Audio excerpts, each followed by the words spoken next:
Saudara, kita perlu kuat dan teguh pada akhir zaman.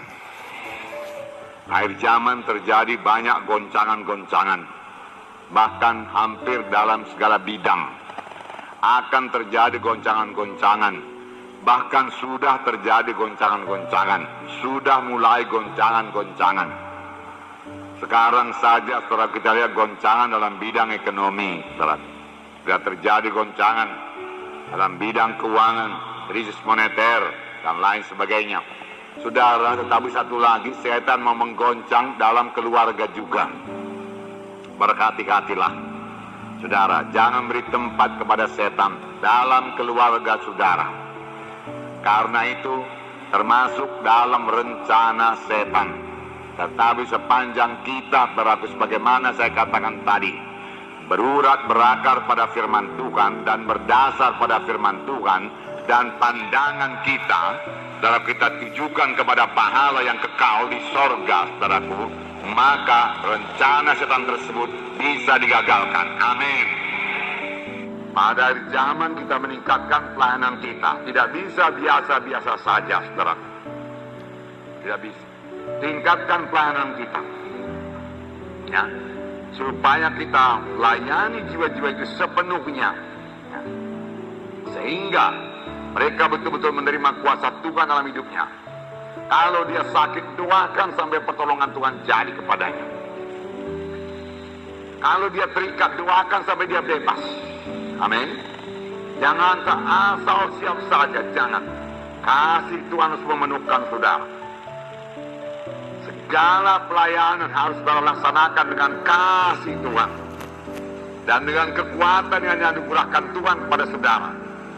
Jangan seorang pun bersandar kepada kekuatannya sendiri, tapi dia bersandar pada kuasa Roh Kudus yang melengkapi dia untuk mengerjakan pekerjaan Tuhan. Amin.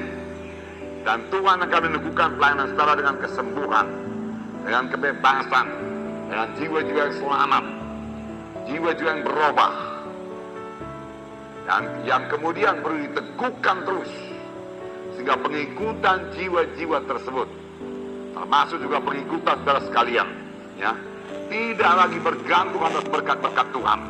Itu dangkal sekali. Saya mau mengikut Tuhan kalau saya diberkati Tuhan. Saya mau mengikut Tuhan karena saya sudah sembuh daripada penyakit saya. Saya mau diberkati Tuhan karena bisnis saya diberkati Tuhan. Saudara, bukan itu dasar mengikut Tuhan, bukan.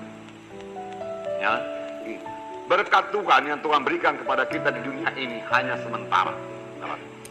Kesembuhan pun hanya sementara. Ya, hanya sementara. Ya. Mata kita harus kita tujukan kepada hal-hal yang kekal. Amin. Ya, pandang kepada hal-hal yang kekal. Saudara, kalau dalam mengikut Tuhan kita hanya berharap akan perkara-perkara di dunia ini saja, maka kitalah orang yang paling malang. Firman Tuhan berkata. Itu 1 Korintus 15 ayat 19 kalau saya tidak salah. Saudaraku, yaitu yang menginginkan, ya, barang-barang materi di dunia ini.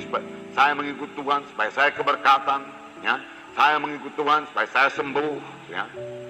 Saya mengikut Tuhan, ya, karena memang sudah nggak tahan lagi serangan-serangan setan, ya. Kalau dia perlu dibebaskan. Kalau sekedar itu aja tujuan kita, saudaraku, kita adalah orang yang paling malang di dalam dunia ini. Amin. Oleh sebab itu tujukan pandangan kita kepada pahala-pahala yang kekal yang sudah menanti kita. Pada akhir zaman itu saja yang bisa memegang saudara teguh dalam Tuhan. Ya, karena goncangan akan bertambah hebat pada akhir zaman ini, saudaraku. Kalau pandangan kita hanya sekedar, saudaraku, di dunia ini saja, saudara, kita akan gugur daripada iman. Dan firman Tuhan sudah memperingatkan lebih dahulu, pada akhir zaman akan banyak orang-orang pilihan yang jatuh daripada iman. Hendaklah mata kita, mata rohani kita, memandang kepada hal-hal yang kekal. Paulus berkata, aku mengarahkan diriku ke hadapan kepada panggilan Tuhan, mahkota kemuliaan yang sudah tersedia bagiku. Dan tidak ada yang dapat memisahkan dia dengan kasih Kristus. Amin. Haleluya, saudara. Nah, puji Tuhan. Saudaraku yang kekasih dalam nama Yesus, dalam Ibrani 11 ayat 24 sampai 26. Karena iman, maka Musa setelah dewasa menolak disebut anak putri Firaun. Karena yang lebih suka menderita sengsara dengan umat Allah daripada untuk sementara menikmati kesenangan dari dosa. Ia menganggap penghinaan karena Kristus sebagai kekayaan yang lebih besar daripada semua harta Mesir, sebab pandangannya diarahkan kepada upah. Karena iman, maka ia telah meninggalkan Mesir dengan tidak takut akan murka raja. Ia bertahan sama seperti ia melihat apa yang tidak kelihatan. Ini penting sekali, saudara. Dia melihat apa yang tidak kelihatan. Oleh mata badani manusia tidak kelihatan, tetapi Musa melihat. Inilah kelebihan Musa. Apakah kita melihat apa yang tidak kelihatan? Bukan mesti melihat, saudaraku, dalam penglihatan, tidak, tetapi terutama melihat dalam pengertian rohani saudara, sehingga saudara berani mengambil keputusan. Pelajaran bagi kita, amin saudara. Jangan jatuh bangun kembali kepada dosa yang lama. Belajarlah daripada Musa yang dipakai Tuhan luar biasa.